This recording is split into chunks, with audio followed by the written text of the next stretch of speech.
life. Her methodologies were those of somebody who would be a bully. Doesn't necessarily make her the big B bully. So now in our experience, and this is not a global statistic, about 9 out of 10 people that we are working with and who've been accused of this stuff, who've been found to be bullies or have been observed to be doing things that aren't okay, I would say about 9 out of 10 of the people we meet would be fixable. Like, you just give them a new method.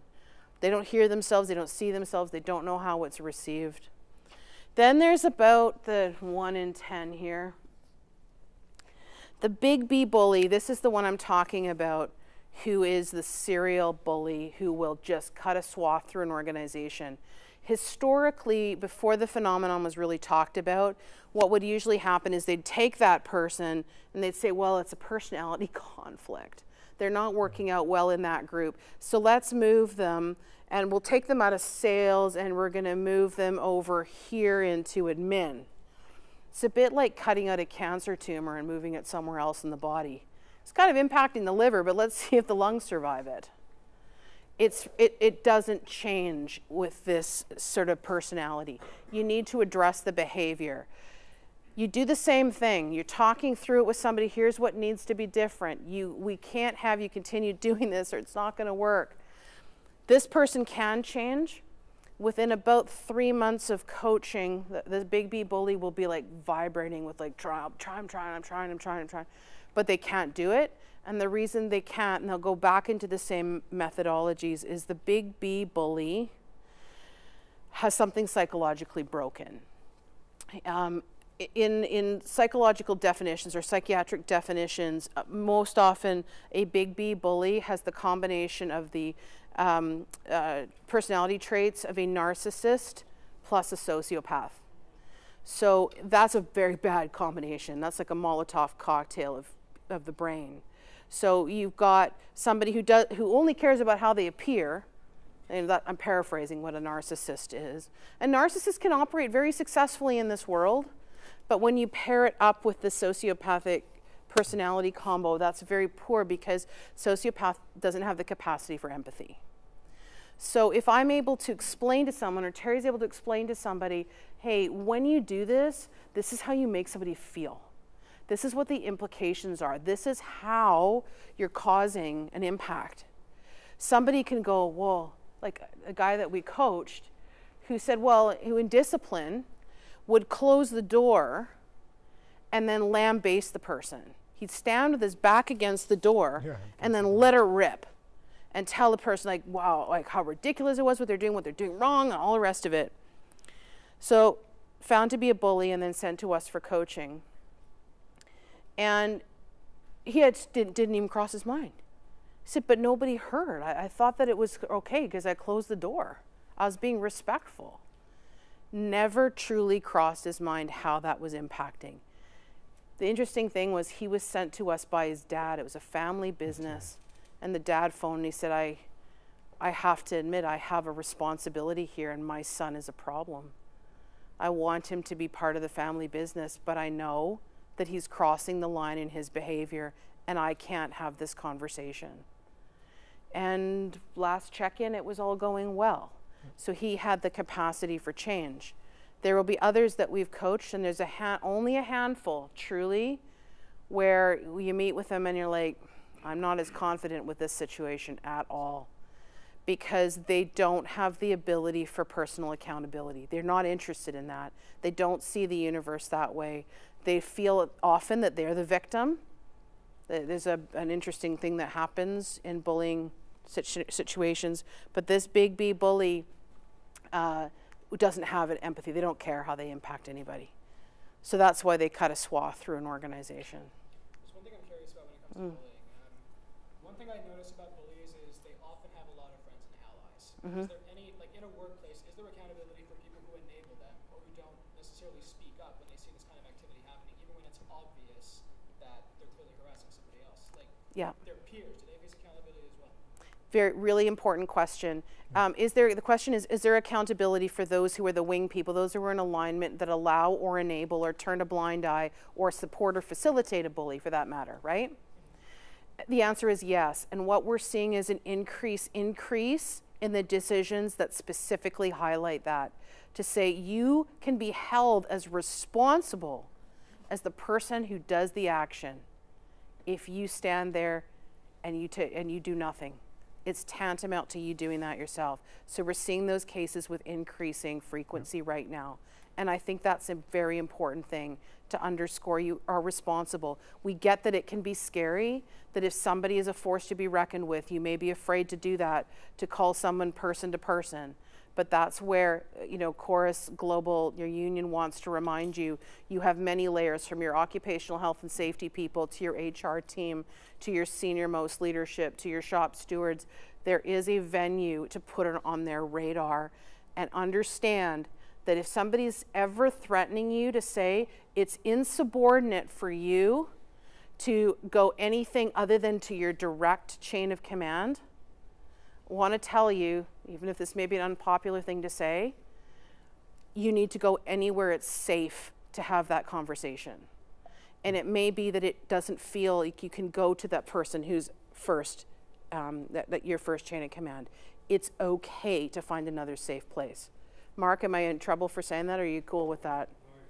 Good. So that is an important thing to know, because that can often be something in the arsenal of fear, to say I have nowhere to go because that person isn't going to be somebody I feel like I can listen to.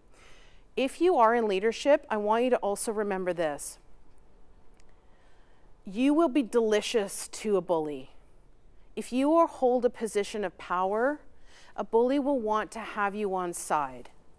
Be very careful about how your position can be leveraged or utilized, because someone who is strategically clever in building the kind of alliances you reference will slowly feed you, teaspoon by teaspoon, their version of reality. And this will start to cloud. I'm seeing nodding heads here. I believe I'm seeing nodding heads, even though I'm blind, I can see this. Falling asleep. Okay? Is that this is something that happens often, is their version of truth is successfully placed on your eyes. Be an independent thinker, because you may unwittingly end up being a pawn in the bully's game. Because what I'm going to do, so Terry's the VP in my organization, let's say. I'm going to make sure that you all know how much private time we spend together. We holiday, our families hang out, we golf, we socialize. We're like this. Just so happens that he's the designated person you might go to in the case that maybe you thought that I was a bully. I will do all I can to make you feel like you are a person without a country. But what you need to know in this organization, it's evident from all of the different places there is to go that there are places to go. If that means you have to go 2 levels beyond or somewhere different to be able to have those concerns known, or if you are seeing something going on and you're like, it is time for me to say something, I do not want you to be afraid of doing that. Because if you are afraid, the bully is winning, because they're using fear to be able to maintain control. And I will guarantee you they will not change unless somebody helps them change. Okay? Question? Like gaslighting, isn't it? It is, yes. That is exactly what it is. That terminology is very much used in this. Yeah. So the term that you used of gaslighting. So the idea that you're creating a different sort of reality, it's an illusion of what it is that's going on. That can, for the person who's the target, that's devastating. Devastating. Yeah. Question? Yeah, I had a question. What if you see someone maybe not being bullied but being treated disrespectfully, and you say to them, "Listen, I saw that. I'll go with you to management. I'll tell them what I saw." And you say, "No, I don't want to make a big deal of it." And then you see it again. You say something to them, and they go, "No, I don't want to make a big deal of it." What do you do? I think that's where that, yeah, that's a really good question, because a lot of people, I actually had a chat with someone else during the break about the reluctance for anyone to come forward with any kind of complaint because of that. And I think you go back to the magic question, I don't know if we called it that, but when you say, what do you need? First of all, you talk to them, get a sense that they do understand that there's an issue. Did it really impact you? I mean, you don't want to make that assumption. They may say, no, he's a jerk, but I can deal with it, I'm fine. That's the end of that. But if they say, look, yeah, it's a problem, you say, well, what is it you need? What is it you need to make this better for you? So you empower them to tell you what is it they're comfortable with, what path do they want to take. And If they tell you they want you to just keep quiet, don't say it. I don't want to make I'm gonna ask. I have an answer, but I'm wondering got- in this group, does anyone want to take a try at answering that question? How would you handle that? Well, to be honest, I've been in that situation, and if I tell someone I want them minding their own business, that's truly what I want. Yeah. So, thinking about the other side, seeing what's happening, let's say to me or anyone else, I feel like people should respect other people's opinion or wishes or whatever it is. Right. Okay. Good. At some point, you have a responsibility to speak out, I would think. But isn't that kind of going behind someone's back? Like, if it has something to do with me, and I don't want you or whoever else saying anything, isn't that you going against my wishes and getting me into some sort of trouble that I don't want to be in? Whether it's trouble or You just Whatever it don't want is. to be exposed. some sort of situation I don't want to be in. Yep. I can actually speak to a similar situation like this. I mean, I won't go into the whole thing, but I was in a similar situation like that one time, and somebody did come to me and say, "You really should speak up, and I will back you up." If I'm like, "Don't do anything." So the person went ahead and did that, and there was no action taken because it wasn't me going forward. That other person led to a retaliation by that same person against me. They somehow found out that they did that, and they used that against me. So I can understand somebody if they tried to encourage you to go and speak up. I can understand people not going and doing that because there's a fear of retaliation. I mean, if you don't get hurt in this workplace, if you're still in the same industry, they'll probably find some other way to hurt I you. don't really think it's about retaliation. I think that most people are adults and have the right to feel how they feel or take actions they need to feel. But So retaliation I doesn't- understand from you guys, yes, being a bystander, you should always try to do the right thing. But at some point you should realize this is my business and this isn't. So here's the differential. If I think that this is an important conversation Absolutely. because this happens, if I'm seeing somebody, if I watch somebody be massively humiliated in a meeting, I feel like I want to check in with them in solidarity, say, "How are you? I wasn't comfortable with that. I want to know how you are." I'm not placing my need on them, but I'm checking in to see how they are. I have the ability to own it for myself now. This is the important part of this law. A third party can bring a complaint forward. The fact that the individual impacted does not wish to do anything about that, you as the bystander to it can stand up on your own to say, this was not okay for me. In watching that unfold, we aren't this kind of workplace, and I will own this, that this is my discomfort. But I'm not going to try to tell you how to feel. Like, you may be totally, it's your business, you can manage it. I'm going to have that conversation with Heather. Thank you for caring about me. But I'm going to find the time to deal with that with her. I appreciate you coming forward. You've got to understand that the person who's impacted may have what they need should not be overlooked. There's a balancing act, though, because depending on what the facts are, there can be things you can't overlook. I will give you a case in point, just to change it from that fact pattern of somebody humiliated in a meeting. Okay, I'm To- sorry to interrupt, Yep. but having said that, you're treating somebody else as a child. Because, first off, I'm an adult. If I'm in a workplace, I can stand up for myself. If I choose not to, it's because that's my personality. If you go ahead, make a decision for me to go to my leader, and I choose not to go through with whatever complaint you're making, that's wasting my leader's time. It's no longer your issue, though. But you're making an issue on someone else's No, that's my issue. I'm owning it.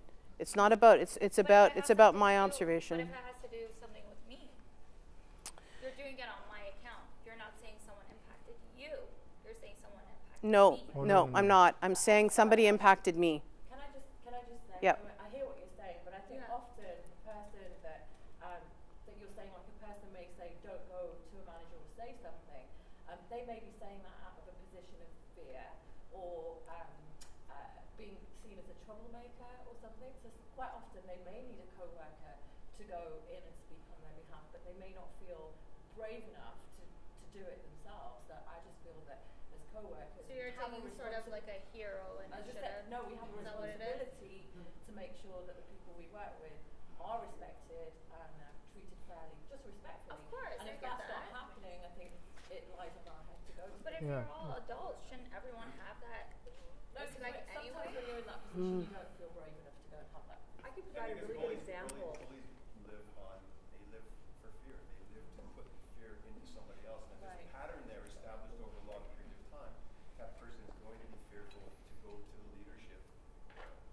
That is true. Was there an example? I There's a think there's a couple- hand up there. To speak to a greater issue of the environment you're working in, just because, yes, that, I'm saying you, just hypothetically, obviously, that, you know, you have this, if she witnessed you being treated a certain way, yes, you are the focus of that particular situation, but it can be something that is either a pre-existing problem, or it could be something that could develop into a worse problem. It could be something as simple, it could be something like sexual harassment, it could be homophobia, it could be some other issue that maybe you don't feel comfortable coming forward with, but if it's not addressed or nipped in the bud, or addressed because it's been happening for a while, then it could get worse. But some people come to work just wanting to get their work done and going home. So if you're using me as the subject to your complaint, because personally, I'm speaking for myself, I will be bothered. I think what Yeah, you have to. I- You know what I mean? The perpetrator. there's a- Yeah, I think we can Great clarify that. example. Years ago, I've worked for this company for 29 years, different owners, but I actually was in a meeting and there was somebody who was quite aggressive. I kind of left the meeting and felt like that was a little bit too much, but didn't say anything. Right. But somebody in the meeting noticed that and went and, at a very high management level, went and talked to the other manager and said, "Did you feel that was a little bit aggressive?" They felt it. That manager came from a completely different department, came and talked to me and made me feel quite comfortable saying that I wasn't comfortable. Right. So it created that dialogue. In that scenario, it was actually very good. And they went and spoke to that person in the meeting and said, "I think that was a little bit aggressive." So that's a good example of years ago that it worked quite well, having somebody come forward on my behalf, because I probably wouldn't have. I would have probably just let it Right. go. I think to your point Yeah. of it, you saying, well, this is what I'm hearing from you is saying this is my thing. It's personal to me, and I get to decide the outcome. And I understand what you're saying, but with bullying especially, but with harassment and stuff too, there's lots of collateral damage. There's people on the periphery that hear it, that see it. It affects the way that they work. And to your point, it starts to actually trickle into the workplace, to everybody else. It can get worse. It can be systemic. There could be other victims out there. And so that's why it can become that third party, to Heather's point. It can become their issue. Say, you know, whether you liked it or not, actually it affected me just seeing and Yeah. hearing that. And then you have a legal right to actually come forward and say, look, this isn't okay. I'm not making you pursue it. Like it's not, that's totally in your wheelhouse to make the decision. I'll give you an example. So I was remembering that group where there was the one individual in the workplace who was regularly using the term retard. What's the matter with you? You're such a total retard. How can you be so fucking stupid, you total retard? There was a man in that work group who had a profoundly disabled son. He was a very quiet man who just wanted to do his job and was focusing and felt that if I say anything against these strong personalities, I'm going to lose my job. I can't say anything, so I choose not to. I'm not going to say anything. And it was the others in the group, and they're like, this is not okay. Like, we are not okay with what we hear. So we're not making this Ken's issue. We're not making this, he has to be feeling impacted by it, but if he's not going to speak up about it as a group, we're going to say it's not okay. It's not just not okay because Ken has a disabled son. It's not okay, full stop. And we don't have to be the brunt of what it is that you're saying to tell you it's not okay. So I'm owning it. I'm not making it an issue of Ken, not making it an issue to do with that, but I say it's not okay because it's poisoning the way we work. That's the differential on this. Yeah. If it's a personal attack, then I think people should be leaving it. Like for that, it's a general using the word retard. It's wrong. It's wrong in any sense, and you shouldn't say it whether Ken or whoever has a retarded son or not.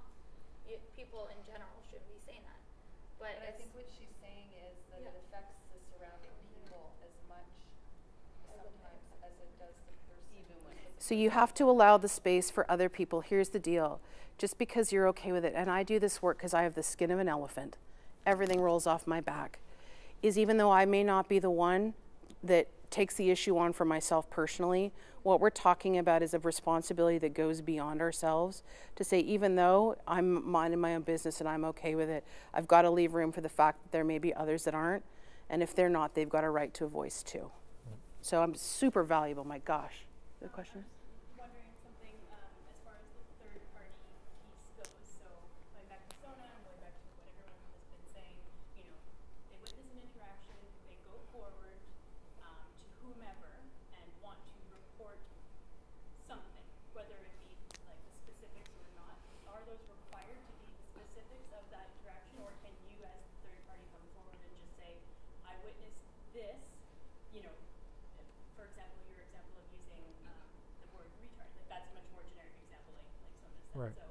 So when you want to come forward and as because it was an injustice or you felt it was inappropriate on your part and not even anything to do with the person who it was directed at, you have to provide those details, because I think that's kind of the key thing in what we're saying here is either there's confidentiality or there won't be confidentiality, because if they ask for specifics, then if we just say, oh well, this is what happened, well, are we going to be able to actually enforce anything with that alone, or is that Yeah, I just a mean, moot point then? yeah, regardless of the source and whether it's the directly affected party or third party, I mean, the employer, whoever the person you're going to or that entity has to have enough information to understand what the issue is, to investigate it and make it right.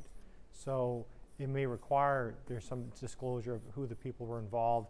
I would think that it would have to in most cases, because then the person who was being accused of the bad behavior has a right to know, well, who said what and what's going on. Whether or not the directly affected party is going to participate actively is another issue. They would have a right not to, I suppose. But I think you'd probably kind of present it and pursue it the same way as if you were. You know, you have to say, this is everything I saw, this is everything I heard, just so there's a fuller picture for that person to say, okay, now I can take that information. Because really what the focus is there, and what a lot of people are touching on, is like the way that negatively impacts others within what is a public display, rather than something that Sure, and you that's have it out with your boss, or you have it out with a coworker, okay, well, then maybe you just want to move on and that's fine if that's the way that you want to internalize it and deal with it and move on. But if it's something that's public for public knowledge or Yeah. you know, or in front of other people, and yeah. people are seeing that happen, then I think that's a different thing that, but so I was just curious about the specifics. Yeah, that's a good question though. Can I, sorry, can Yep. I just interject real quick? For sure. Because we're over time. Yes, Oh, we are. sorry. This is great conversation, but our shooter has to go. Yeah, well, So is there, how much more in the? well, no, we're done. I just wanted the last thing we want to leave And I'll is, round it out with workplace. No, we are over time. It's too important. So the equal opportunity employer slide is, there are just as many female bullies as males in any given workplace. A lot of people hear bullying, they think of it, oh, it's a male thing, maybe from the schoolyard days or the days as a youngster. No, there's just as many female bullies as male, because it's not relying on physicality. It's kind of an equal opportunity employer from that point of view, that bullies can use the same tools, whether they're female or male. And one of the common actual relationships we see when we do bullying investigations is you've got a bully who's a female or alleged bully and a target who's a female. That's a fairly common relationship that we do see. Sorry, go ahead. So I wanted to finish just this thought to reassure you that the intention at all times when somebody brings up an issue or has a concern, if somebody comes to you, I'm not even going to put you in the role of being a leader or a manager or a HR person or your OC health person or shop steward. If somebody comes to you because they need a place to go, here's the most important thing. People need to be heard. Give someone a safe place and you listen to what it is they need to say. At this point, this is not considered gossip. This is you listening, and do not comment on what's being said. Don't give the, oh my gosh, I can't believe this has happened to you. Like, none of that. Listen with the intention to understand. And then leave it open to say, I've heard you. I can see this is impacting you. What is it you need to make this okay? Terry brought this up already, and I want to underscore it. This is the place where if you do not ask this question, there is a risk that you can propose something that over-fixes it. Do you know what I'm saying? The issue doesn't always need to have a major outcome.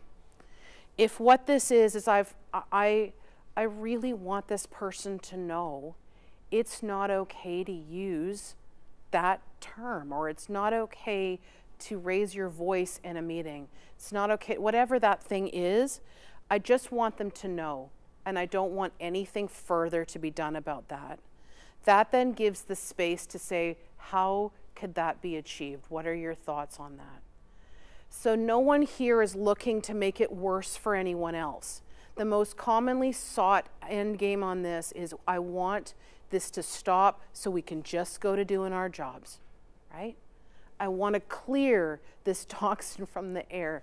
And that's not about the person as a whole, it's about what they're doing. So maybe if they understand that this isn't okay, we can carry on and do our job. So never forget that that is the outcome that's desired. And if you go to someone like your HR team, and I'm sure your shop steward team and your OC health people, they know this stuff, your leadership team should as well. This is what's being sought. But I also want to close with this idea. So these things are only resolvable if there's an opportunity given them to be resolved. If we choose to say nothing, nothing ever changes. So I would encourage you to give some thought to that. Give thought to your brand. Be a safe place for someone to come to when you, if you ever do cross the line, which we probably all will. And remember, in terms of how far the workplace extends, that you should be mindful of your brand even when you're out in the outside of this workplace, right? When you're in your online presence, gosh, I can't even emphasize this enough. In the slide deck, which we will eventually give over, there is a whole lot of social media examples. I know you're well versed in that, but as people who, you know, gosh, we're picking the pieces up often in that, because people don't seem to know. They think this is my private time. Please remember what we've told you, to be mindful that 24 hours a day, 7 days a week, if what you do has a subsequent impact on the functioning of the workplace, the brand of the employer, etc., it's going to be really hard to be able to defend that. So don't give away the ammo. Don't be reckless about what you do. Be thoughtful, be kind, and keep doing the good jobs that you do. Thank you for entertaining us today. Yep. For your questions, we're happy to answer any more. We'll stick around. And thank you. Sorry we went over time. I had no idea. Apologies.